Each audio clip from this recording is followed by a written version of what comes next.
Hello, good afternoon. So, hello, Diyos ko, ganito ang struggle ng mga alaga natin kung grabe ang init ng araw. So, si shedding is inilipat ko na dito kasi sobrang init. Yung mga pusa ko andito na. Tsaka ayan, si Ambul, lumalabas na halos ang dila.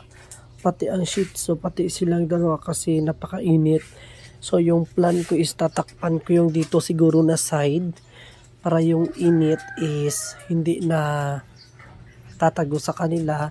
And nagpapagawa na pala ako ng wire para makapagpalagay na ako ng electric fan sa kanila kasi nga po sobrang init. Oh, kawawa, grabe. Ay, Diyos ko, kawawa. Grabe ka, kawawa nila. Oh, kawawa. Yan.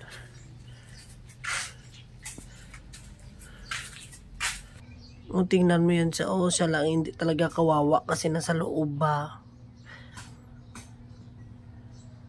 Tsaka ayan ang aska namin. Diyos ko, umiiyak. O, kawawa naman. O, umiiyak. Umiiyak sa init. Hindi talaga biro ang init ba. Dali. Sige, tulog ka dito. Bye. Nagising chismoso.